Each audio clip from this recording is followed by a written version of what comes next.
Ah, broken is the golden bowl, the spirit flown forever.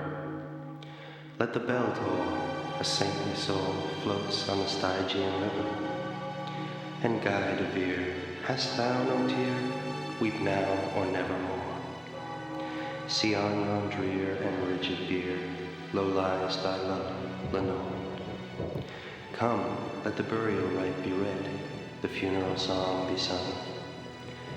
An anthem for the queen is dead, that ever died so young. A dirge for her, the doubly dead, in that she died so young.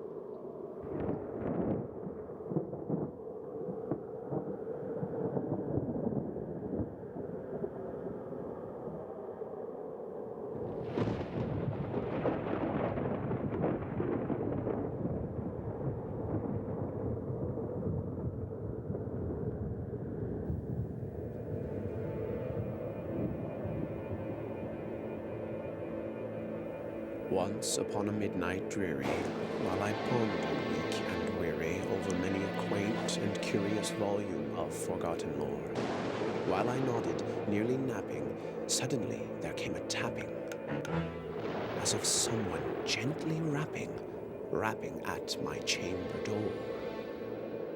'Tis some visitor tapping at my chamber door. Only this and nothing more. Ah, distinctly I remember. It was in the bleak December, and each separate dying ember wrought its ghost upon the floor. Eagerly I wished the morrow. Vainly I had sought to borrow from my books surcease of sorrow, sorrow for the lost Lenore, for the rare and radiant maiden whom the angels named Lenore, nameless here forevermore. And the silken, sad, uncertain rustling of each purple curtain thrilled me, filled me with fantastic terrors never felt before. So that now, to still the beating of my heart, I stood repeating, 'Tis some visitor entreating entrance at my chamber door. Some late visitor entreating entrance at my chamber door. This it is, and nothing more. Presently my soul grew stronger, hesitating then no longer. Sir, or madam, truly your forgiveness I implore. But the fact is I was napping, and so gently you came rapping, and so faintly you came tapping at my chamber door, that I scarce was sure I heard you. Here I opened wide the door. Darkness there, and nothing more. Deep into that darkness peering, long I stood there, wondering, fearing, doubting, dreaming dreams no mortals ever dared to dream before. But the silence was unbroken, and the stillness gave no token, and the only word there spoken was the whispered word, Lenore. This I whispered, and an echo murmured back the word, Lenore. Merely this and nothing more.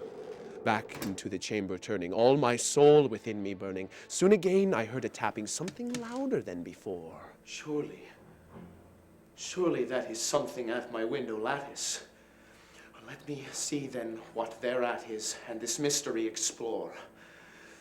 Let my heart be still a moment, and this mystery explore. 'Tis the wind, and nothing more.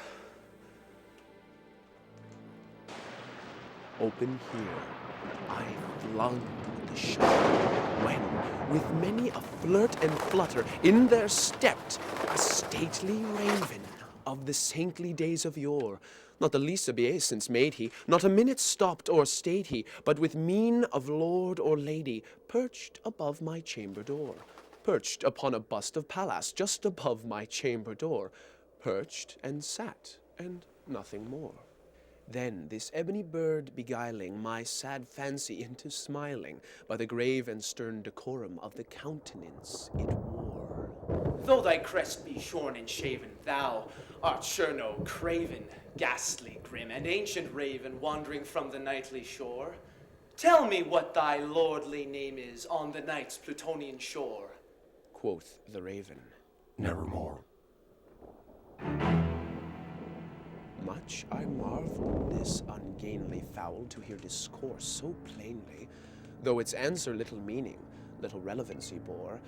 For we cannot help agreeing that no living human being ever yet was blessed with seeing bird above his chamber door, bird or beast upon the sculpted bust above his chamber door, with such name as Nevermore. But the raven, sitting lonely on that placid bust, spoke only that one word, as if his soul in that one word he did outpour. Nothing farther than he uttered, not a feather than he fluttered, till I scarcely more than muttered. Other friends have flown before. On the morrow he will leave me, as my hopes have flown before. Then the bird said, Nevermore. startled at the stillness broken by reply so aptly spoken. Doubtless what it utters is its only stock and store.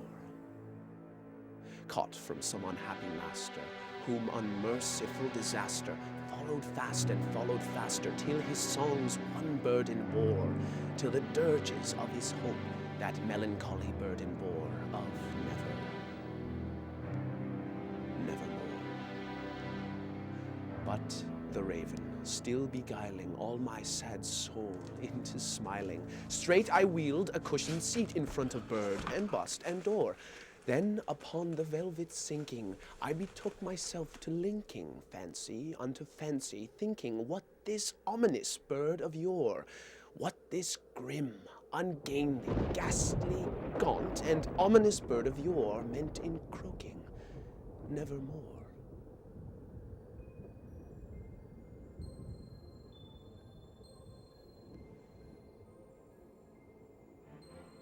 This I sat engaged in guessing, but no syllable expressing to the fowl whose fiery eyes now burned into my bosom's core.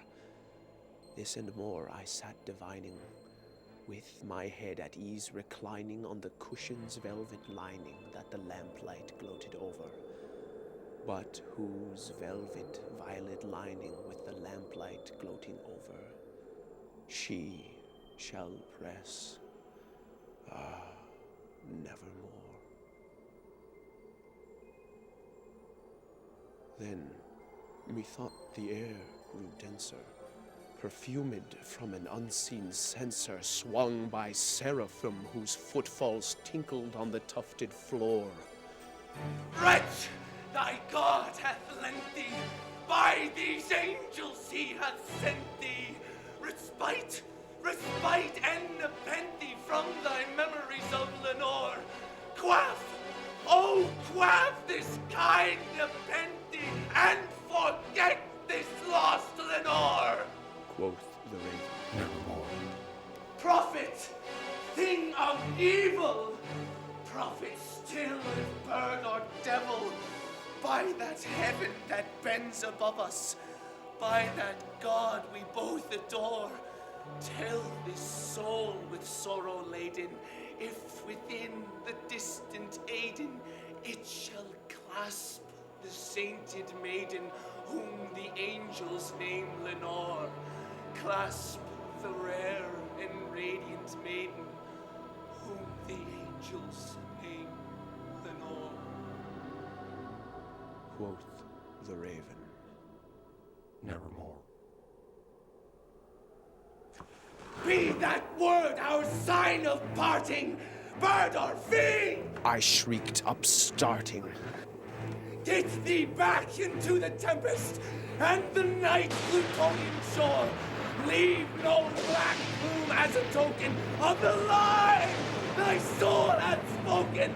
Leave my loneliness unbroken. Quit the bust above my door.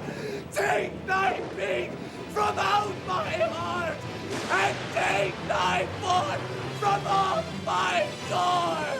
Quoth the raven, Nevermore. and the raven never flitting, still is sitting